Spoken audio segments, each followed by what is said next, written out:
Well, hello. Welcome to episode number 104 of the Average Man podcast, Smoking and Drinking.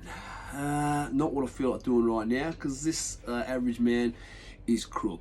Crook is a dog. I was actually supposed to have a guest on today, a dude named Devin Tynan. He's recently a local Headlander, musician. He does obviously covers, but does his own music, makes his own music as well. Does a lot of acoustic sort of work. He's looking to do gigs around town. I've checked out some of his stuff online. I know that he does some chorus work for some hip hop guys down in Perth as well. So that's going to happen eventually, but I canned it today because you can probably hear that I'm a bit nasally still right now. Chesty as well. I'm basically just Crook as a dog. I had to have a. I'm on all the drugs, man. I'm on some antibiotics, which I just hate to do and don't do lightly. I'm on a steroid as well. And I got this gross sinus infection and like congested chest, and it's not really, probably shouldn't really be sitting near somebody coughing and wheezing all over them. So hopefully I can reduce most of that while I'm just here on my own with you guys. If I need to have a bit of a cough or blow my nose, I can turn it off and get back into it and keep it nice and clean for your ears. But I didn't think it was cool to sit near someone and be a bit sick and coughing around the place. So very, very responsible of me. But yeah, it's knocked me for six a little bit. I even had to have a day off during the week this week, which is, I never have a day off because I'm sick, so it really got into my bones, this bloody thing. It started a bit feeling crook on Father's Day last Sunday, just a bit of a sore throat. And I'm pretty good with the sicknesses, generally don't get much throughout a calendar year. I sometimes do get a throat infection though. I'm kind of susceptible to that one, so I felt that coming on. Jump on all the vitamins and been looking after myself, getting heaps of sleep. Woke up a little bit more crook on the Monday, which was my birthday. Worse again Tuesday, and by the Wednesday I had to have a day off. I was like, it moved from my throat into my sinuses and chest and everything. I spent half the day blowing my nose. You can't be around people when you're like that. So I managed to dry myself out since then anyway. But yeah, it's not, I don't think I'm super infectious. No one else in the house is sick. Just like a sinus infection. So there you go. Good rundown on my state of my health at the moment. We'll move on from that. But just give you a heads up if I'm coughing a little bit, or yeah, I am still dealing with that. So that's that out of the way.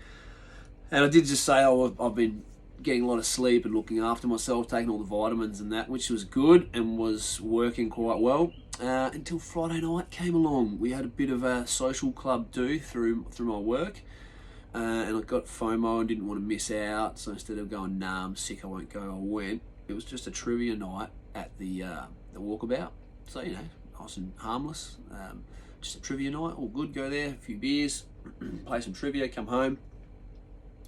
Somewhere along the line that turned into a full-blown blowout. I was drinking Kraken and ginger beer, which is probably my first mistake, and there was an eating and drinking competition at one stage. It was part of the trivia, like you get little games in between, little bonus rounds, and for whatever reason I got singled out to come and eat a sausage roll and a samosa and a spring roll and down a whole drink in the shortest time possible. Me and one of the other fellas from work, and being super competitive, obviously we both went for it. And the drink, he was on the bourbon and I was on rum and ginger beer, so not the best thing to scull like out of a whole pint glass. So did that, and then the trivia ended. Great night, actually had really good fun. I think we're going to do some more of those. We sort of get that whole section at the walkie. Dedicated just to our group. There could have been more of us, but there was about 20 of us, which was good. And then I went out and kicked on for a bit afterwards, and it was 3:30 by the time I called stumps and went to bed, and then I woke up just useless yesterday. And when you're already crook and you go and throw yourself under the bus like that and have a late night and too much alcohol, it gets you. So I was probably nearly on top of the damn thing, and then it got its claws back into me when I was all run down and susceptible, weakened. So it's come back for round two. You live and I would say you live and you learn, but I mean, I'm 38 now, officially 38 now. turned 38 on Monday, and I'm still doing dumb shit like this. So maybe you don't learn, but you live anyway. And anyway, that's me, crook. I'll get over it. Life goes on. What I did manage to get done through the week was I came up with a plan and hit my boss up about it, and he was happy with it to take a day off for like a fortnight. And I can make them up on weekends anyway, but to take a day off once a fortnight to just smash out these assessments for the diploma, because it's really not, I'm not getting it done on the weekends, you know, between this and then chores around the house, hanging out with the kids, you know, just it's hard to find time to do that diploma as well.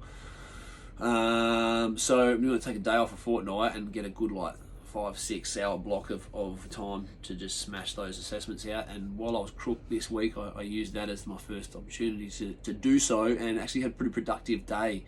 You know, that, like I said, that block of time, rather than just trying to do half an hour here and there, and really not, it takes me like an hour to really get into the zone, pull everything out again, find where I was, you know, make sure I'm sticking with the one unit and try and finish things off, because I've started nearly every unit now, just the way that the course was set out, and I need to start wrapping them up.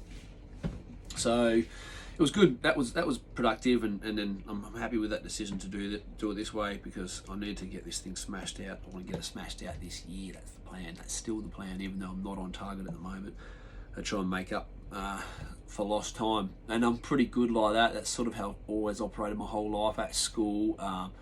In any sort of scenario where I've got a deadline, I've got something to get done, I work a lot better when I'm behind schedule, and then I have to kick it into gear and make it up. I'm sure that's not the best way to do things, but that's my way of doing things anyway. So that was pretty cool, man. Worked out well. I'm probably on the very cusp of putting in an order for this canopy that I've been going on about for weeks now. Like, I think the finances for that, I have everything in order, and I'm probably going to look at ordering the damn thing this week, I reckon, which is pretty exciting. I've been researching it and everything for so long, and I've come basically full circle nearly back to the Norweld guys. So I kind of wanted to go Norweld the whole time, but there was a few reasons that led me away from them, and I had to do due diligence and check everything out, you know, leave no stone unturned kind of thing. You're spending that much cash. But no, it works. It's working out for me. So one of the big things with them was the dog box. I don't like their dog box setup, which is just one whole side of the canopy. So one whole door has vents all the way down it. So there's not actually just a section, it's one whole side. You can't block those vents off, like you have to do something aftermarket to fuck around with that. And then that whole side of the canopy is effectively not weatherproof, not dustproof. So anything else you put on that side of the dog box is compromised by the elements as well. And I just didn't like that. So did full circle, checked a bunch of different options out, and came up with some other ideas along the way. And the whole thing with Norweld and some of the other big guys like Mitz Alloy, however you want to say it, they because they're pumping so many of these things out, they don't mess around with like customization. This is the packages, this is what you get, choose one.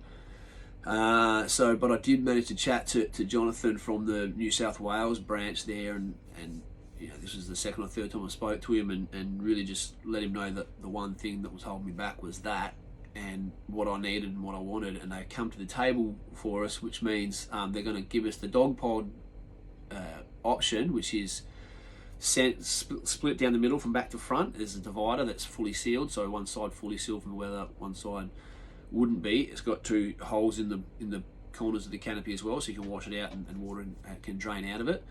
But they won't put the dog pod door on it. So there's be a normal door on that one, and I can cut my own window in after the fact. And the guys who fit these things down in Perth for Norwell, because I don't have a setup in Perth, they said that they're happy to cut that window in for me. So I'm dealing with proper fabricators who deal with aluminium day in, day out, who are going to cut that window in for us. So that's a win-win for me.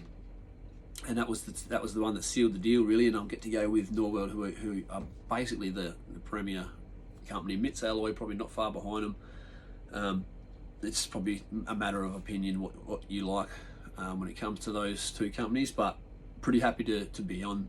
They're just a little bit more expensive mitts that way, so I'm happy to be with Norweld. Pretty cool. You're in good company with dudes like Trip in a Van, the All for Adventure guys back in black. They had their canopy, and they've got the new rig now. Their canopies are from Norweld. Brody Moss from Youngblood Spearfishing. They do stuff for the police force when they're doing for setting up their rural troopy vehicles and shit like that. I think they chop the troopies unless they do them on 79 series. They probably do them on 79 series utes, but they just do so much cool shit. They're tried and tested. Everyone knows them. It's good brands, been around for ages, good competitive pricing, and yeah, I'm pretty stoked. I'm going to be ordering one of them probably this week, so that's awesome. And you can, oh no, I was about to say you can probably stop. I'll probably stop going on about it so much then, but that's not true. I'll probably start going on about it more and counting down to when it's ready, and I get to take the ute down and get it fit. And I'll video log all that stuff as well, chuck that up on the YouTube channel, because one thing I have noticed was so many people love watching those videos of other people, normal people, touring around, giving you a tour around their canopies and their opinion on it, and not the manufacturer, and not, you know, so a little bit more of a down-to-earth, personalised review style video of your canopy and shit, and the whole build from like beforehand and after, and the transformation of the vehicle and stuff like that. So I'll be doing one of them, which is pretty cool as well. I really do have to get my, I've discovered, which I probably already knew, but basically the main hiccup between my GoPro footage and editing and then getting it onto my YouTube channel is this laptop that I'm using that's like 2013 or something. It's old. It's got 8 gigabytes. I need like probably 32. I can maybe get by with a 16 gigabyte RAM hard drive or memory, but not the 8 that I've got. So yeah, I need to upgrade that, man. I need to upgrade my laptop so I can start transitioning footage over painlessly, because it's super slow and difficult for me at the moment. Yeah, and that's something I actually need to get onto. Yeah, you're trying to save money and then you gotta spend money. It just is what it is, man. What else, man? About the car, Seaview Ford, they're still not following up when I chat to them now. Like as I told you guys, that as soon as I sign on the dotted line, they were just like, okay, sweet, stick that dude in the back of the line. Let's try and get more sales on board. Don't worry about the guy that's just bought a $70,000 car from us and he doesn't have yet. We'll talk to him only when he harasses and chases him down. I called him again on, I think, Monday, just to touch bases and see how everything was going with the long range tanks. I haven't spoke to him for like 3 weeks, and no one said anything to me. You know, we're still on track, still coming into the country, end of the month, nothing's changed, got to organise getting the car. And oh yeah, the guy that deals with that's not in today, I'll get him to call you back tomorrow, says the main salesman that I've dealt with the whole way through. Yeah, alright mate, no worries. Nothing, crickets, no one calls me back, so I've got to chase them up again this week. Just when they want to sell, when they're trying to sell you the car, they call you back like within 5 minutes every single time. They're talking to each other, bunny hopping through the different guys, they're all trying to get you on from a different angle. As soon as you sign the dotted line, they're like, oh yeah, that dude, well, he's already got a contract with us, we'll just he'll harass us if he needs something, and then we'll grudgingly give him what he needs. So that sucks, man, bad. I just think that's shit, your service, really. Yeah, so anyway, thanks Seaview Ford for making me chase you guys around again. Yeah, and I think I'm going to actually transport the ute up now. I was talking about flying down and driving it up, and I'm conceding to the wife on this one. That's probably not the best option. You know, the time out I'm going to take out to do it, I can just put it on a truck and get it delivered to the yard at work for like $900. So that's probably what we'll do with that one. I did want to do my own little solo drive up here in the new car though, but you know, you can't have everything you want, can you? So, what else is going on, man? We got school holidays coming up soon, and you know, kids are at the age now where it's a bit rough to just stick them in vacation care for the whole 2-week period. They get real bored, and we couldn't get vacation care for the second week anyway, so we're not quite sure what we're going to do there. Sold out in like a day. They sent the email out on the 7th, and by the 8th, all the spots were taken, and we missed the boat. So we're going to figure something out for week 2 of the school holidays. But week 1, my wife's going to have off, Ems is going to have off, and then we're going to do a trip up to Broome, stay in the caravan park, take Frankie up with us. Frankie's the 1978 Franklin caravan that we got, and that I'm sitting in right now. We're going to take that up to the caravan park there, we've got a powered site booked, and just spend a few days there, which will be cool. It won't be the typical Broome thing we used to do, go out and eat and spend money and shit like that. We'll just be hanging out at the beach, the